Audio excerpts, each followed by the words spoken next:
उपवासाचे पदार्थ तर सगळ्यांनाच आवडतात, पण ते थोड्याशा वेगळ्या पद्धतीने केले तर ते आणखीन छान लागतात, खायला मजा येते।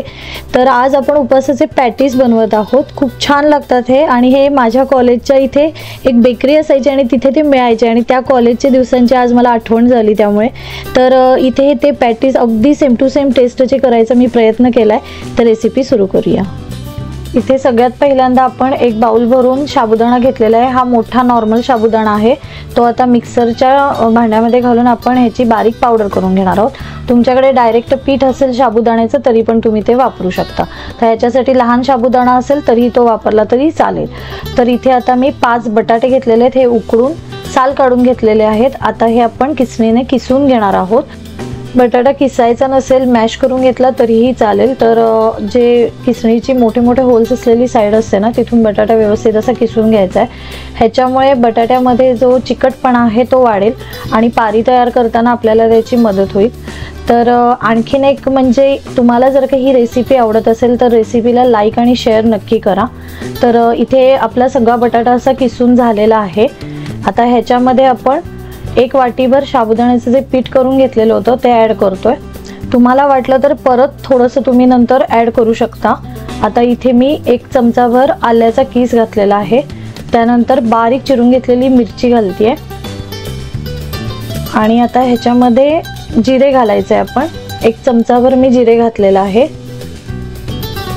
आणि कोथिंबीरीने ह्याला फार छान टेस्ट येते। जर का उपवासाला तुमच्यात चालत नसेल तुम्ही नाही घातली तरीही चालेल। तर मीठ घालूया चवीपुरतं, आणि आता हे सगळं व्यवस्थित असं मिक्स करून छान असं मळून घ्यायचं आहे। जितकं छान मळलं जाईल तेवढी छान पारी तयार होईल आणि पॅटीस तेवढेच छान आणि खुसखुशीत तयार होतील। तर इथे तुम्ही बघू शकता मी व्यवस्थित असं छान असं गोळा असा मळून घेतलेला आहे। तर हा गोळा एक 5 मिनिटं आपण बाजूला ठेवून देऊया। आता एका मिक्सरच्या भांड्यात 2 हिरव्या मिरच्या घेतलेल्या आहेत, थोडंसं आलं घेतलेलं आहे 1/2 इंच, 1 चमचाभर जिरे घातलेत। त्यानंतर खोबरं घेतलेलं आहे, खोवलेलं ओलं खोबरं आहे हे। त्यामध्ये घालूया थोडीशी कोथिंबीर, चवीपुरतं मीठ आणि थोडीशी साखर, आणि इथे एक अर्धा लिंबू पिळते मी, छान टेस्ट येते। आता हे पाणी न घालता व्यवस्थित बारीक असं वाटून घ्यायचं आहे, बिलकुल पाण्याचा वापर केलेला नाहीये। आता इथे वाटण आणि पीठ दोन्ही पण तयार आहे। तर आता मी हाताला तूप किंवा तेल लावून घेतेय, आणि पिठाचा गोळा घ्यायचा आहे काढून छोटासा। आपण जसे मोदक तयार करतो ना त्याच्यासाठी आपण कसा पिठाचा गोळा घेतो तेवढाच घ्यायचा आहे, आणि असा व्यवस्थित हातामध्ये तो मळायचा आणि त्याचा असा पेढा तयार करून घ्यायचा। आणि आता ह्याची आपण पारी तयार करणार आहोत। मोदकाला जशी तयार करतो तशी, मोदकाला आपण फार पातळ तयार करतो, ही थोडीशी मीडियम साईजची राहील। तर तुम्ही इथे बघू शकता हाताने अशी ह्याची पारी गोल अशी तयार करून घ्यायची आहे।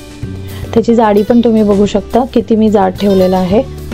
तर असं थोडंसं बाजूला राहिलेलं मी थोडंसं पातळ करून घेतलं। आता हे जे वाटण आहे ना ते 1-2 चमचे मी ह्याच्यामध्ये भरून घेतेय, तुम्ही बघू शकता। आणि थोडंसं असं वाटण ते थोडंसं दाबायचं म्हणजे ते व्यवस्थित आतमध्ये बसतं। असं बोटाने व्यवस्थित मी दाबून घेतेय, आणि आता हे बंद करून घ्यायचं। ह्याचे पॅटीस तयार करायचे, तुम्ही कुठलाही आकार देऊ शकता, थोडासा चपटा दिला तरीही चालेल। मी इथे असे गोल तयार केलेले आहेत। तर एक्स्ट्राचं जे वरचं पीठ आहे ना ते काढून टाकायचं, आणि असं व्यवस्थित हाताने त्याला गोल असा आकार द्यायचा। तर तुम्ही इथं बघू शकता छान असा गोल आकाराचा पॅटीस तयार झालाय। असे मी सगळे पॅटीस तयार करून घेतलेले आहेत। या मिश्रणापासून 11 मध्यम आकाराचे पॅटीस तयार झालेले आहेत। तर आता मी 2 चमचे इथे साबुदाण्याचं पीठ घेतेय। हे वरून थोडंसं आपण ह्यामध्ये ते पॅटीस घोळून मग आपण हे तळणार आहोत। तर आता व्यवस्थित असे हे पीठ जे आहे ते पॅटीसला सगळ्या लावून घेऊया। ह्याच्यामुळे फार खुसखुशीत असं कव्हर तयार होतं आणि ते खूपच छान लागतं, बाहेरून क्रंची आतून सॉफ्टी। तर तेल तापलेलं आहे, ह्याच्यामध्ये आधी मी तेल खूप चांगलं कडक तापून घेतलं आणि नंतर बारीक केलेलं आहे, आणि त्याच्यामध्ये आता पॅटीस सोडून घेऊया आणि छान असे खुसखुशीत मध्यम आचेवरती हे पॅटीस तळून घ्यायचे। तर तुम्ही इथे बघू शकता खूपच मस्त वास सुटलाय, खूप छान असे कुरकुरीत पॅटीस आपले तयार झालेले आहेत। खरं तर याला कुठल्याही चटणीची गरजच नाही लागत, एवढे हे सुंदर लागतात। मी इथे दह्याबरोबर सर्व केलेलं आहे, आणि एक तोडून दाखवते तुम्हाला। तर तुम्ही बघू शकता इतके सुंदर बनलेत। तर अशाच नवीन रेसिपींबरोबर पुन्हा भेटूया, तोपर्यंत बाय बाय।